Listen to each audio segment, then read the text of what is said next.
how they were shot or where they were shot and when they were shot. And just seriously, we can, it's a very informal night and questions from the floor. Just if you've got a question, break in. So this shot was taken just after Kelly had won his 10th world title. And he'd been carried, Puerto Rico, they drink rum on the beach all day. They seriously, that is a sequence of 53.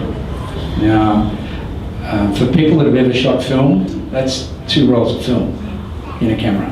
And it's one of those ones where if you were shooting film, you never would have been able to shoot this whole sequence with the number of frames that I did. So people go, what about the digital age and what, it's cruel in things and, cruel in photography. And I'm going, well, here's a perfect example of the digital age and the ability to shoot and, holding your finger down and basically get a sequence of one wave of 53. I don't want to get too technical with the size of the frames are basically right now about 24, 25 meg frames that your camera's producing.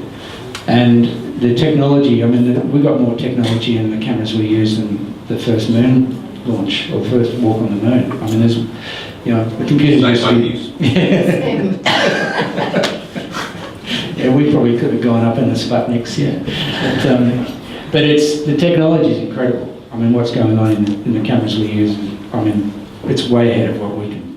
Because I consider that, if you've got a good image to start with, exposure-wise, that's pretty much where you've got to work from. And if your exposure is right, you do very little. I will do a little bit of levels and some sharpening and a little bit of saturation and things, but my workflow is minimal on images. So the images that come out of high-end cameras are technically soft.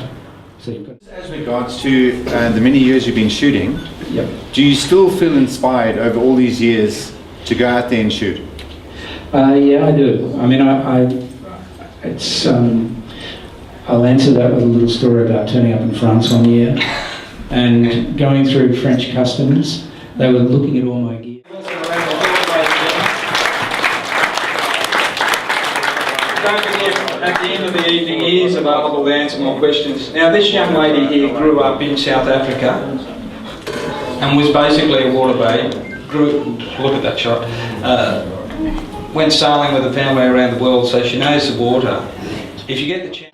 And this was captured on black and white Scala film, which is not available anymore, out of existence.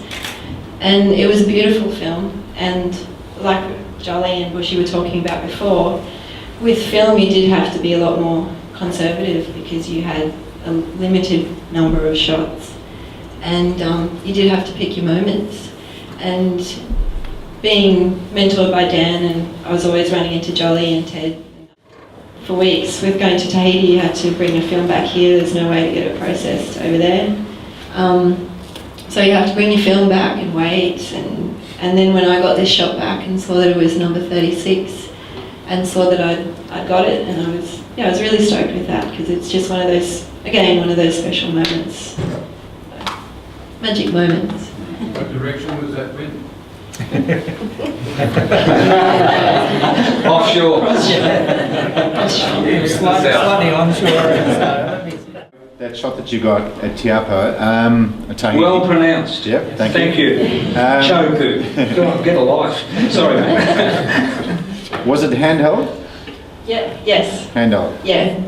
Just you're just sort of sitting in the back of the boat and bad radio and all sorts of stuff, and I just thought I'd talk about the journey rather than images of the result, because there's heaps in between. There's more in between than what happens when surf happens, when the elements come together. So this image was taken between Margaret River and Adelaide, and I was in a car with shooting out the car window to entertain myself, and And yeah, I've got a whole bunch of a series of images that I shot in a space of about an hour and a half. And what state is this in? Not your state, so Queensland. Queensland. This state. So it's not another No, sorry, different trip, different everything. And there's a whole bunch of images that look like the world's kind of swirling around. But yeah, it's all in camera. Yeah. Good job. Cheers. Thank you. It's not surfing. Sorry.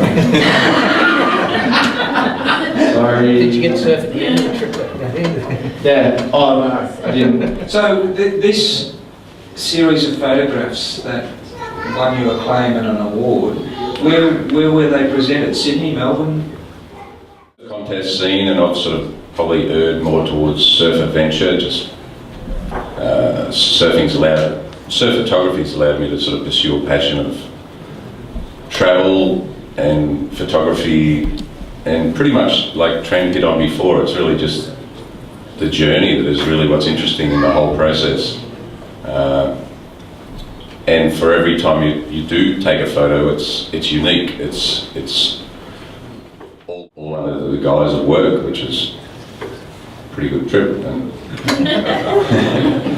but sort of, you know, had a pretty funny evolution. I started to shoot surfing, studied economics. I was studying economics, and I'm thinking, like, what the heck am I doing? I hate economics. So I went back and I thought, what would I love doing if she would take a mermaid wherever she goes. Yeah, Surprise. Surprise, yeah. If you knew how. It was a bonus for me, that's for sure, yeah. I didn't even know she was going on the trip as a mermaid, so. Probably better than that. What lens did you use? I would have been pretty wide. I don't know what percentage harder it is to be on your backhand, but in a big tube, most people would be pretty scared about being on their backhand. Is that Manoa? This is Manoa Joli. He's a local kid, and he's grown up pretty much to learning to surf on his backhand at the heaviest break in the world. And a lot of the film boats shoot a little bit more inside, and they want the guy to come out of the tube, but for a still photo I like looking into the wave. And I think you just see, like, it's deceivingly, it looks easy, but it's so difficult, and so yeah, no. And I think we have you people to blame for that. You make it look easy when you make the photos as you do. Yeah. But pretty much, I think we've got a few little slide reels of our actual photos, so if anyone didn't see them earlier, they'll just sit back and have a little bit of darkening. There were some highlights down here in the corner, and I brought the sky in a little bit darker to accentuate how big the white water was. Otherwise it was almost just clear sky. And I think I lightened Manoa's face a little bit, and his sleeves, because he was pretty much in deep shadow, just to let people know he's there. But really you're trying to just mimic the... Try to answer that question. Thank you very much. And in saying that, ladies and gentlemen, may I sincerely thank Trent, Shelli, Joli and Ted. Put your hands together. Now, Ted got his book here tonight, The Mermaid and the Surfer. The photographers are here to answer your questions as you mingle around. Please feel free to have another drink of wine. Are we allowed to do that, guys? Yes, everybody's nodding in agreement, it's good. So please stay on, and don't forget next weekend at the Pioneers evening. I'd love to see you all here again. I'm familiar with you all now. And thank you again. Thanks to Surfball. Cheers. And I'll play through the slides again for the people that haven't seen some of them.